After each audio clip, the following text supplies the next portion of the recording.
Pernahkah kamu membayangkan, di tengah dunia yang berlomba mengejar waktu, masih ada sebuah komunitas yang menolak bergerak maju, bukan karena tertinggal, tetapi karena memilih untuk menjaga keseimbangan dunia.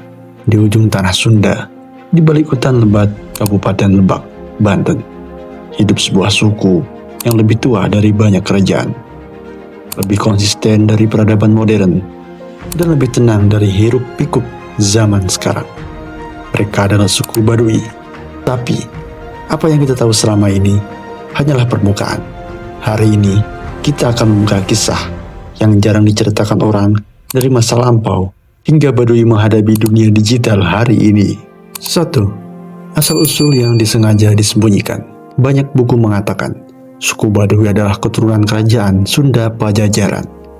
Tapi tahukah kamu, orang Baduy sendiri tidak pernah mengakuinya secara gamblang. Bagi mereka, asal-usul bukan diperdebatkan, melainkan dirasakan. Dalam kepercayaan Sunda wiwitan, Baduy percaya mereka adalah penjaga mandala, wilayah suci yang berfungsi menjaga keseimbangan alam semesta. Bukan sekedar tinggal di hutan, tetapi menjaga dunia agar tidak rusak.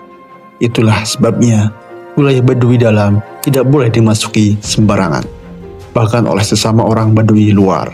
Karena bagi mereka, jika wilayah ini rusak, maka alam di luar sana akan ikut runtuh.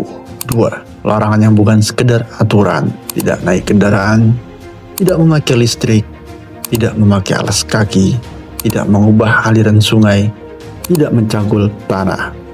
Banyak orang menganggap ini keterbelakangan. Padahal, ini adalah ilmu ekologi tingkat tinggi yang diwariskan secara lisan ratusan tahun sebelum istilah lingkungan hidup dikenal. Orang Baduy percaya tanah itu makhluk hidup. Jika ditusuk, ia akan terluka. Karena itulah, mereka bertani tanpa bajak, tanpa pupuk kimia, dan tanpa merusak struktur tanah. Dan faktanya, lahan mereka tidak pernah rusak, meski digarap turun-temurun. Yang ketiga, Baduy tahu dunia modern, tetapi memilih menjauh. Ini fakta yang jarang dibahas. Orang Baduy tidak bodoh teknologi. Beberapa dari mereka, khususnya Baduy luar, tahu apa itu handphone, internet, bahkan media sosial. Mereka tahu dunia luar berubah cepat. Mereka tahu tentang uang digital, tentang kota, tentang kekuasaan. Namun, mereka memilih untuk tidak membawa itu pulang. Bukan karena takut, tapi karena mereka percaya jika semua dibawa masuk, maka tidak ada lagi yang tersisa untuk dijaga. Baduy dalam hidup seperti rem dunia. Karena tidak terlalu cepat, mereka tetap berjalan pelan.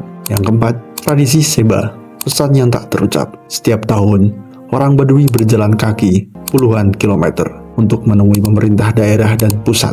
Tradisi ini disebut Seba Baduy. Banyak yang mengira ini sekedar simbol budaya, padahal sebenarnya ini adalah peringatan halus. Mereka datang membawa hasil bumi tanpa meminta imbalan. Pesan sederhana tapi dalam. Kami masih menjaga hutan, sekarang giliran kalian menjaga negeri, kata orang Baduy. Tanpa spanduk, tanpa teriak, tanpa ancaman. Namun, jika pesan ini diabaikan, alam akan bicara dengan caranya sendiri. 5. Baduy dan ramalan zaman. Ada satu kepercayaan tua yang jarang diungkap ke publik. Orang Baduy percaya akan ada masa di mana manusia kehilangan arah, saling merusak, dan melupakan alam. Dan pada masa itu, peran menjaga seperti mereka menjadi penyeimbang terakhir. Itulah sebabnya mereka tidak boleh punah, tidak boleh berpindah, tidak boleh berubah terlalu jauh. Mereka bukan menolak zaman, mereka menjaga agar zaman tidak lupa diri. Yang keenam, Baduy di era sekarang. Hari ini, wisata masuk, kamera merekam, konten dibuat, sebagian tradisi mulai terganggu, sebagian aturan dilanggar oleh pengunjung. Namun hingga kini, Baduy masih bertahan, masih menenun kain dengan tangan, masih berjalan tanpa alas kaki, masih menolak listrik, di tengah dunia yang tidak bisa hidup tanpa colokan. Dan mungkin, justru disitulah kekuatan mereka. Dan sebagai penutup, ada pesan terakhir. Suku Baduy tidak hidup di masa lalu, mereka hidup di masa yang kita tinggalkan. Mereka bukan anti kemajuan, tetapi menjaga keseimbangan. Ketika dunia sibuk bertanya, apa yang baru? Baduy bertanya, apa yang masih harus dijaga? Dan mungkin pertanyaan itu adalah yang paling penting untuk masa depan kita semua. Sampai jumpa di konten suku selanjutnya.